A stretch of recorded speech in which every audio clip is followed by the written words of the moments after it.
Not only that, it sort of hinders your ability as an investor to step away from the property and remove that emotional detachment. So, and that's one key factor in being a successful investor is not to have an emotional attachment to your investment property, because it is an investment and it should be run like a business. You're listening to Property Investor Tales, stories from the front yard. Here's your host, Tabitha Bright. Hello and welcome to Property Investor Tales, stories from the front yard, where I get to speak to property investors around Australia about their investing journey. My name's Tabitha Bright and I'm the head of coaching and advising here at Positive Real Estate, where we help people build wealth through property. In this episode, I'm super excited to introduce to you Stephen and Sandrina from our R&W Plus Property Management team. We have a good chat about property managers' bugbears, what gets in the way of them getting a great result for their landlords, and why compliance is so important as a landlord and making sure that you get the best out of your property manager. So without any further ado, let's get cracking and enjoy this conversation with Sandrina and Steve. Hi everyone, and welcome to today's podcast. As you may or may not know, my name's Tabitha Bright. I'm head here at Positive Real Estate of the coaching advising team. So the team that works with our clients one-on-one to set a strategy to help people achieve investing success. With me today are two of our 6-star team. So here at Positive, we have a 6-star team, everything from, finance and lending specialists to property management to accounting, tax. We have the full suite of team that you need for your investing success. And today I have Sandrina and I have Steve. Now, both of these guys are part of R&W Plus, who are aligned with Positive Real Estate as our property management team. These guys are in Victoria and Melbourne with me. We're in the same office, but just so we're not all jammed into one little screen, I've put myself in another office. So I'm very lucky to share space with them today. And both of these guys have been in the property management industry for Sandrina 18 years, Steve very similar, 7 to 18 years.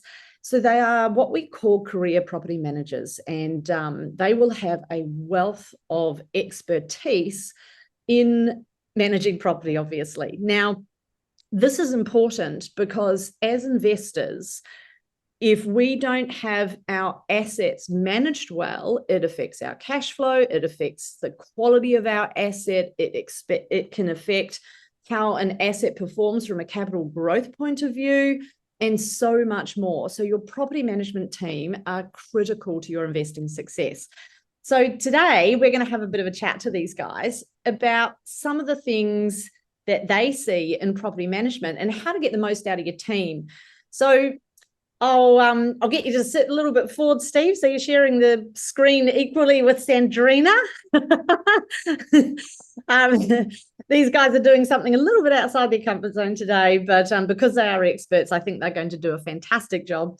Now, what would you guys say are some of the key things around having a successful relationship with your property manager? Like if I'm your landlord, what are some of the do's and the don'ts? What are some of the mistakes? And you can be frank. We can, this is gloves off, real, look at Sandrina's face, real feedback, because it's important we know, right? So tell me some of the things that you guys see investors do or your landlords do that causes problems.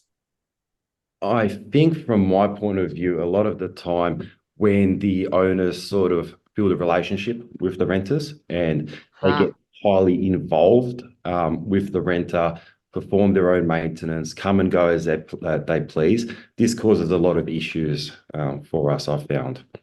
And I have had that in the past where we call it, Stockholm syndrome, when you align, and that's not the right terminology exactly, but you align with the person that you need to do business with. And it's not that you can't have a good relationship with your tenant and that, you might take into account maybe not putting the rent up as much if they were a really good tenant, or you might send them a bottle of wine at the end of the year via the property manager.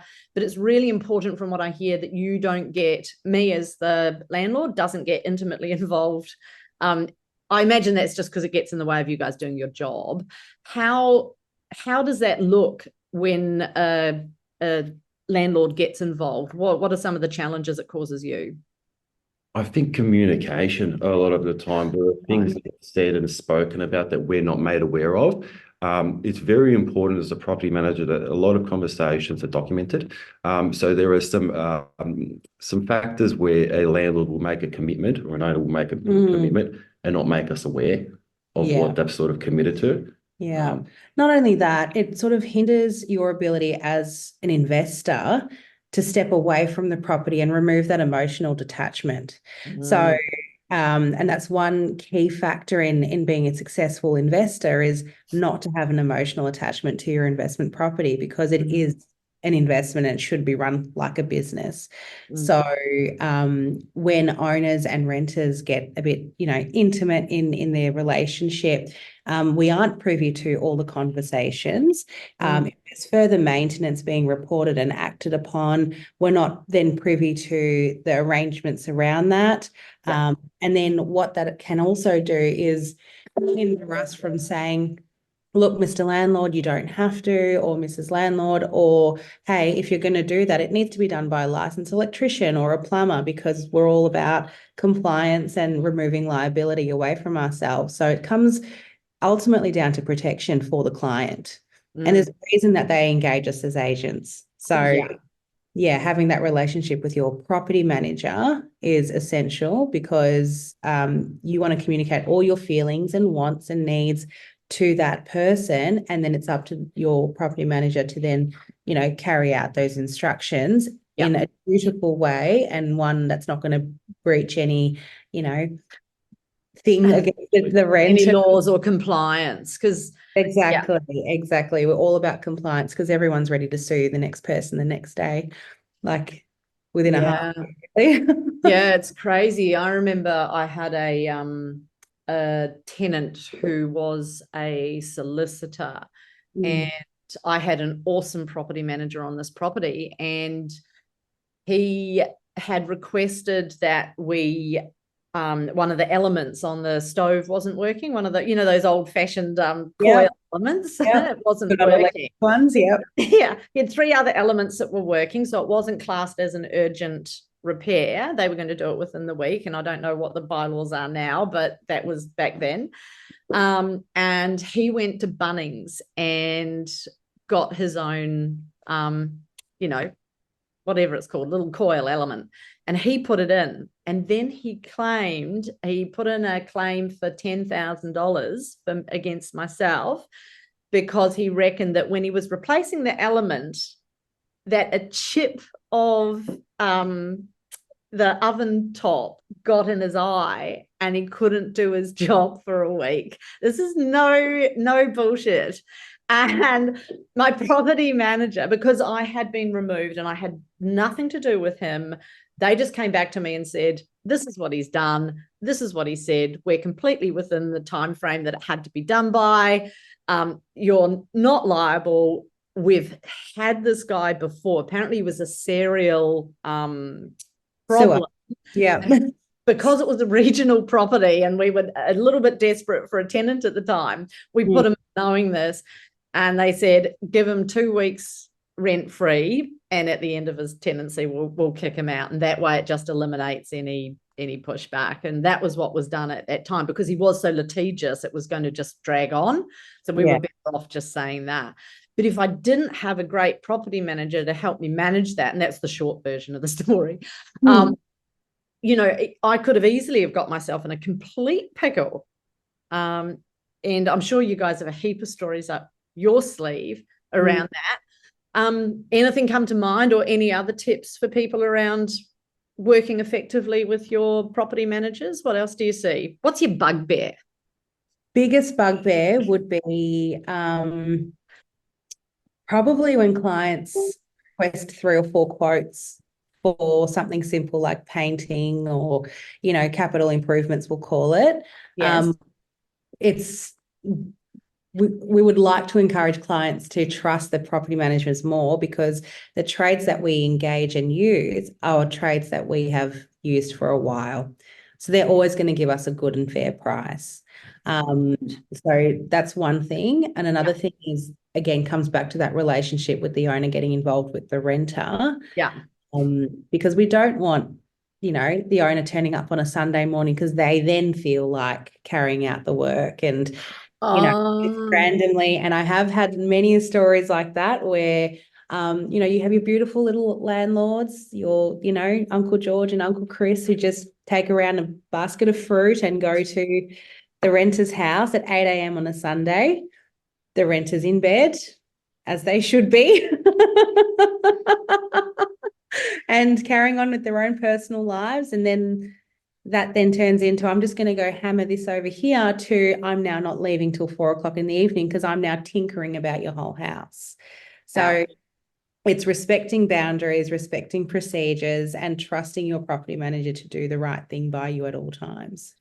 Yeah, because you don't want to break any of those rules either, the X amount of notice for a tenant. The rules are there for a reason, right? Yeah. And you just create liability for yourself as a landlord if if you're in the way like that, I imagine.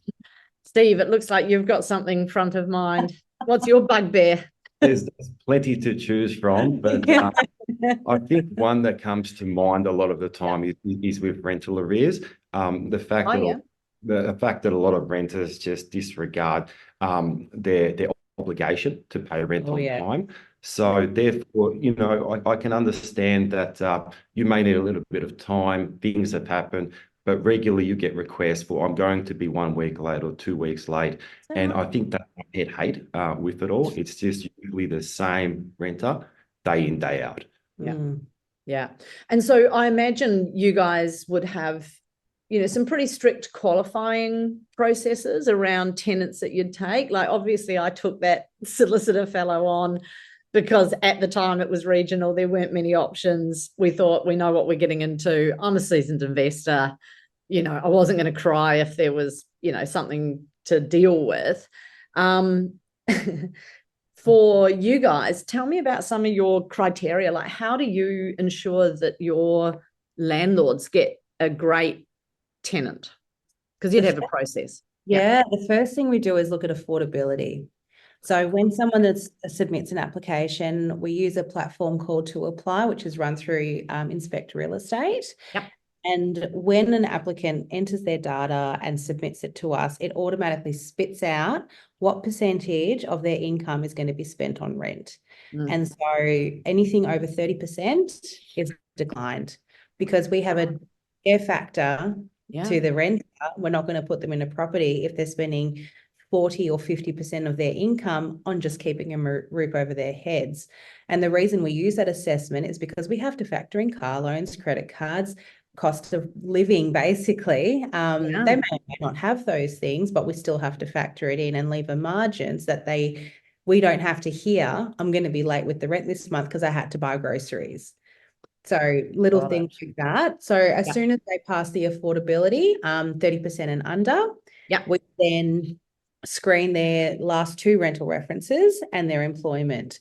Now, if the rental reference is not available because they're first-time renters or they're homeowners are asked to supply a copy of their rates notice, and then we're often asking them, well, what's happening with your property? Are you selling it? What's the go?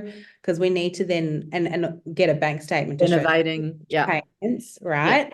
Because we want to make sure, cool, you're a homeowner, but can you still pay the rent on time?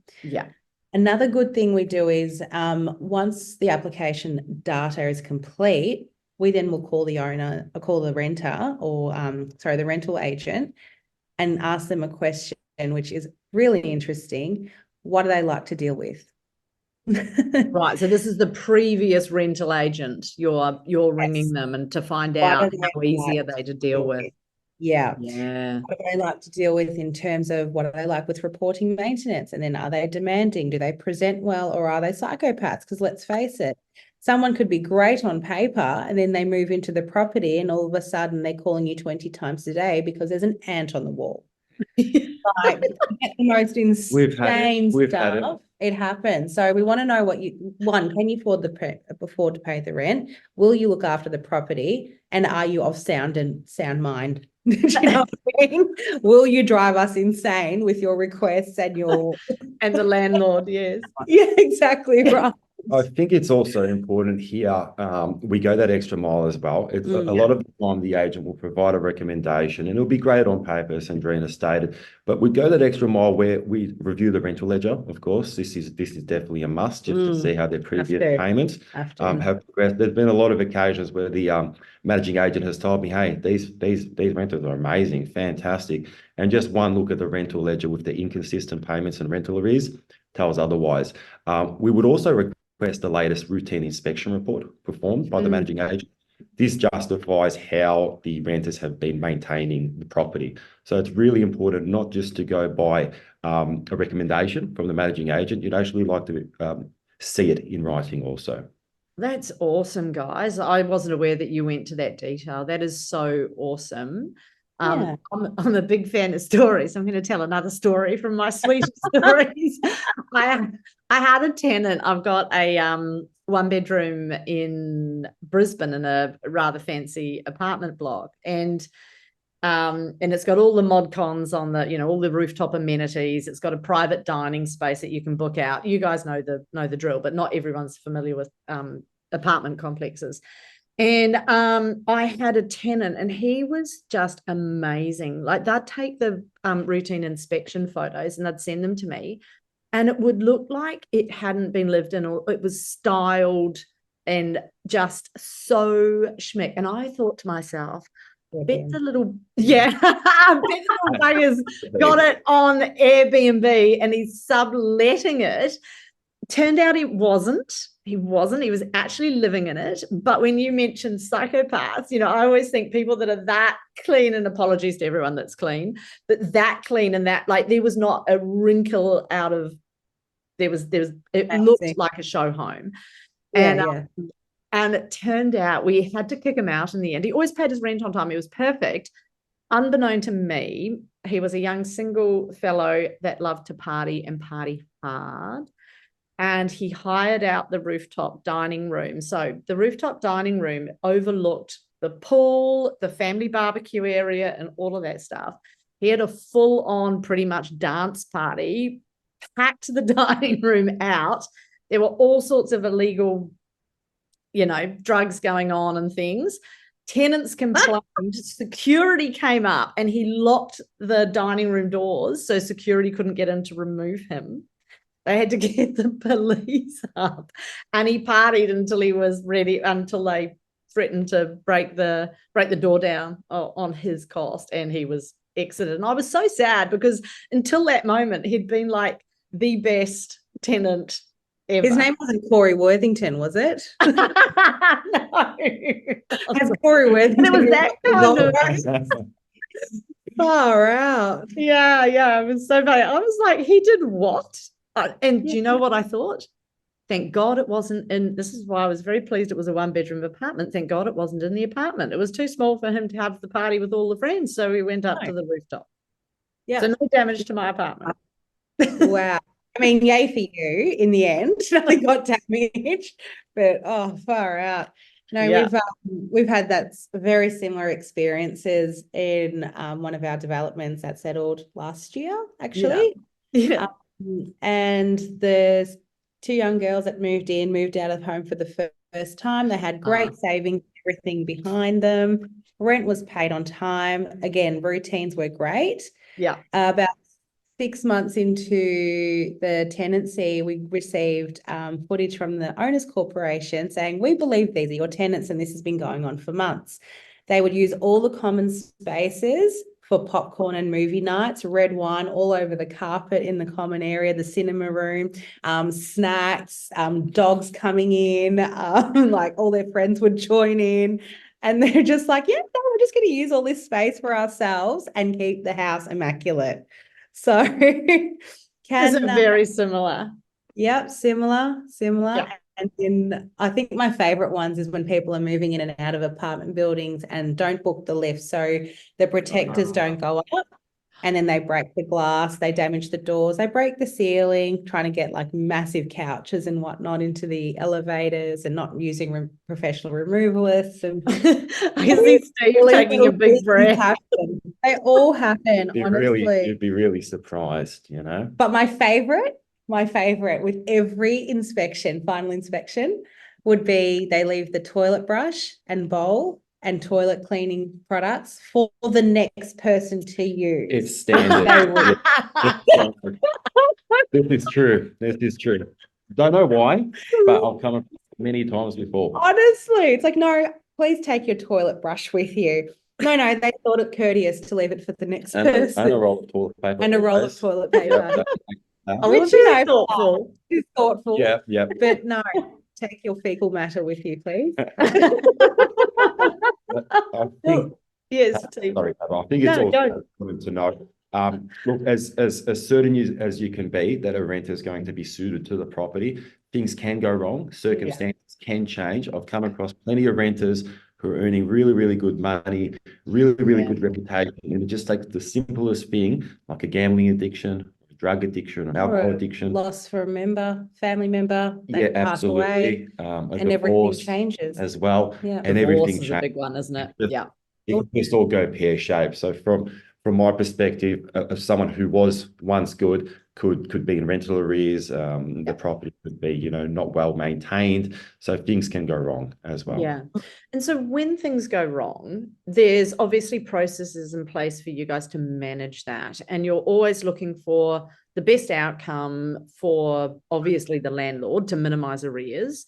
And sometimes would it be fair to say that if it's like a job loss or something unexpected, you guys would work with the tenant? If they've always previously been a good tenant, you'd keep the landlord in the loop and you'd work with the tenant to get the best outcome. And so as soon as they're employed, they can catch up on, because what is the landlord's, like, where can they sit in this if a good tenant goes bad? What is the process? The biggest thing for any investor is to have landlord's insurance.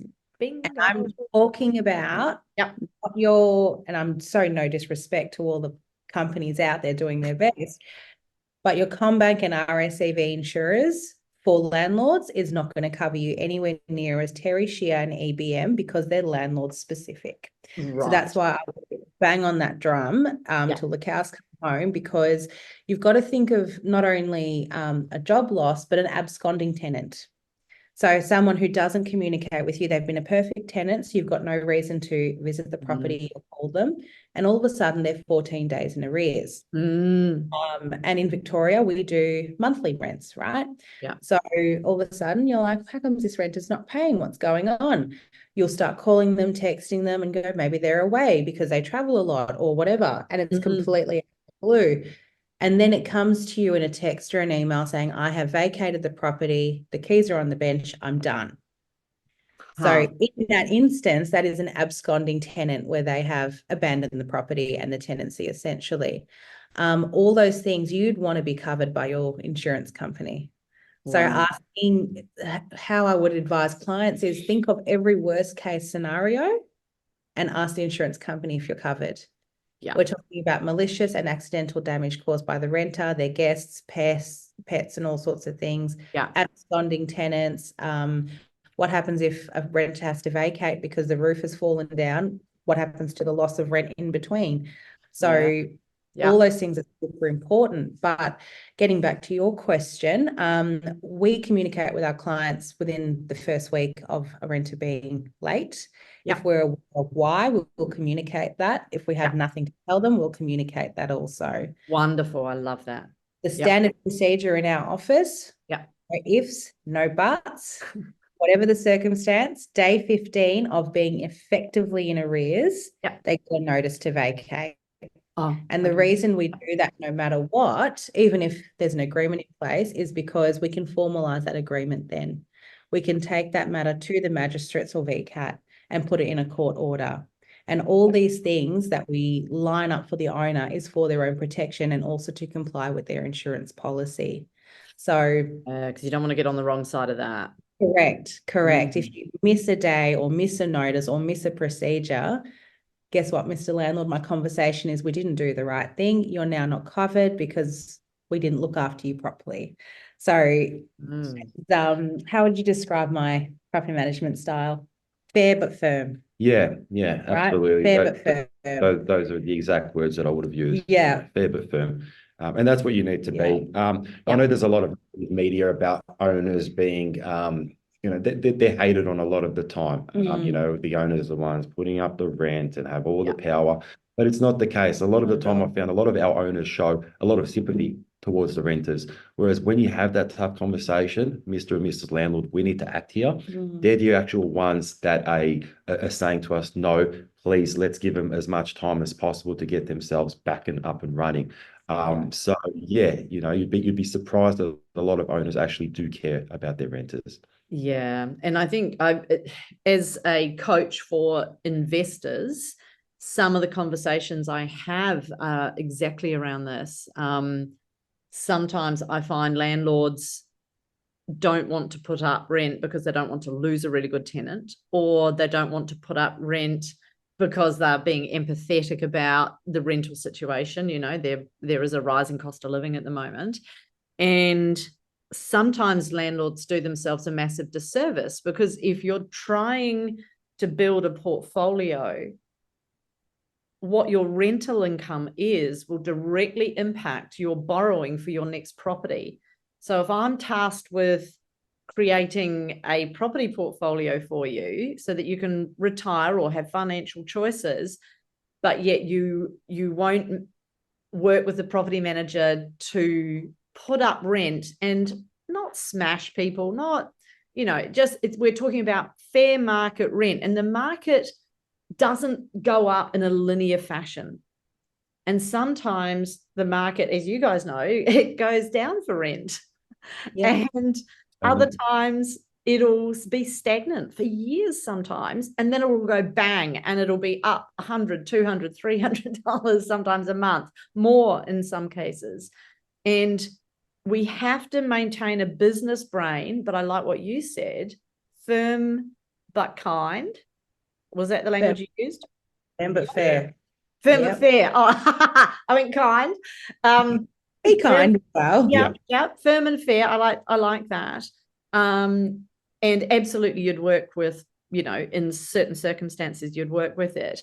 But landlords have to make sure they're not chopping themselves off at the knees as well, for their ability to provide a financial future for themselves and their family. Because I'm a big believer that the more you create for yourself, the more people you can help. But you don't help anyone by keeping yourself poor. So, yeah.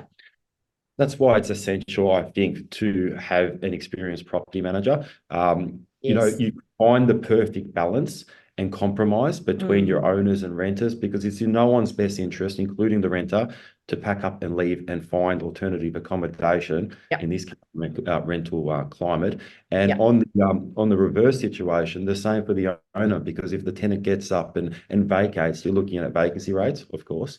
Even though they're so low at the moment, they're still going to be vacancy rates. Feeling it out there, and agency costs as well. So I don't think there are any winners in it. So you've got to really find that perfect balance to be able to compromise between both parties.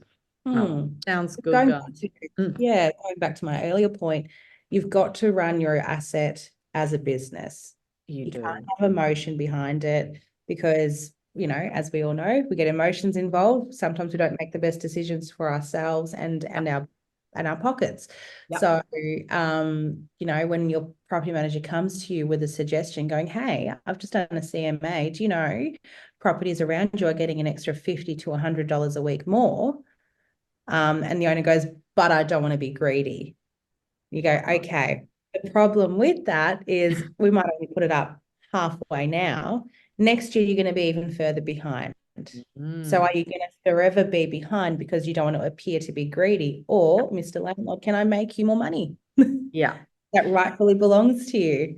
Because if the tenant vacates, we've got such a low vacancy period at the moment in Melbourne, I'm not concerned. I'm like, no worries if they vacate, because they no longer can afford it. They need to be in something they can afford long term. Yeah. So they need the stability of a lower rental range as well. So it works both ways. Yeah. And then you know what? In 2 weeks, 2 to 3 week turnaround, you've got a new renter paying a higher price. Yeah. We're happy to this. We're doing what we Absolutely.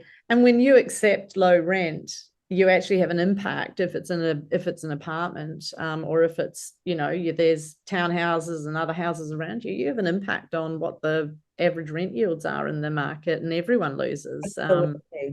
Yeah. So we're very, very careful about that when our clients settle a development or settle a bunch of townhouses, or build in a house and land subdivision. We're very careful. We don't play the game of dropping rents just to get somebody in, because it impacts your valuation, it impacts your ability to get finance, and it impacts the rents for the next 12 months for the surrounding neighbourhood. Anything else before we wrap up today's conversation? Oh, one thing just quickly, I just had a bit of a brain moment.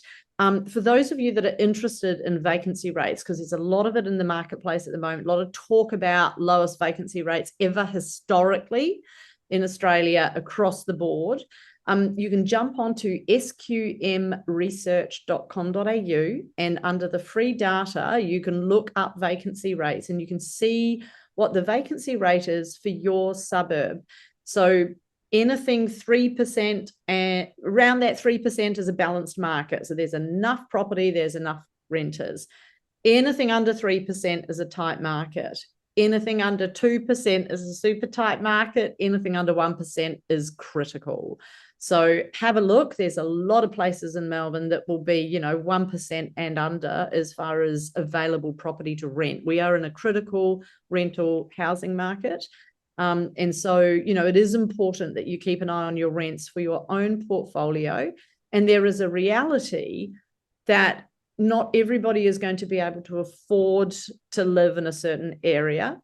And that's a reality to the market. So just be guided by your property managers so you don't shoot yourself in the foot when you're trying to create a portfolio for yourself and stymie your ability to get finance and buy more property. And make sure that you have a really, really awesome, experienced team like these guys. And Positive Real Estate have our R&W Plus in Brisbane and Melbourne. Are we looking at bringing on Sydney? Do you guys know? I have to talk to Cass about that. There is something in the works, but to be confirmed soon. I probably said something I shouldn't then. So whoever listens to this podcast, you're in the know. But I will ask that final question. If there was, is there anything else that you guys wanted to share about the importance of property management? No, look, I believe that the owner, renter, and property manager all should have a good relationship. Yeah. You shouldn't have to feel intimidated or feel like you're bothering your PM just to pick up the phone and have a chat. Right. I welcome it. Steve welcomes it. So, and now we live in a, progressive world. So SMS sometimes when you drop us a line and we need something quickly, yep. Just build that relationship, because it will help you get to your end goal a lot quicker, a lot easier, and simplified. So not everything has to be a formal email or whatever. Just have that good, healthy relationship with boundaries, of course. And don't be afraid to ask even the smallest questions, because there aren't any silly questions. If you're wondering, you've got to find the answer to it, right? So not at all. Yeah. And, trust your property manager. Trust them. Yeah. You're in capable hands. Yep. Well, when you select a quality property management team, so a team that has experience, that has been in the industry, I always look for career property managers like yourselves. There's nothing wrong with young people that are property managers, provided they have good quality management above them that can help them with anything that's new and difficult. Because property management does require difficult conversations, doesn't it? And it's around, it does. Yep. And they have to be held with grace, and they have to be held fairly, and they have to be held to give everybody dignity. And I've listened in on some of the conversations that the property management team have had in the past, and my hubby Vin and myself were in the office at the time. This is going back a little bit, but I remember Vin coming home and going, gosh, they're having some amazing conversations. They're very skilled at the conversations they're having. He was really impressed with the quality of conversations that were hard conversations. It was around evicting a tenant and how that was handled. You have to have experienced people to be able to have quality conversations. So we're very proud of you guys and of our property management team. Thank you, Tabitha. Can't recommend you highly enough. And we see a heap of those 5-star reviews coming through, which is awesome for you guys too. So good job. And on Google. Please do. And thank you so much for agreeing to do this today. I really appreciate it. Thanks for your time. No worries. That's it for me for now. Thanks, team. Bye. Bye-bye. Hey, thanks for listening to Property Investor Tales. Remember to subscribe so you get notified every time a new episode drops. As you can guess, I love hearing people's property investor tales. So if you'd like to share yours, then please get in touch with me via email at propertyinvestortales@positivementor.com.au. We would also love your feedback, and I would appreciate a 5-star review over on Apple Podcasts or Spotify. Remember, you can watch all of these podcasts over on YouTube at Positive Mentor or at positivementor.com.au. Until then, take care, happy investing, and bye for now.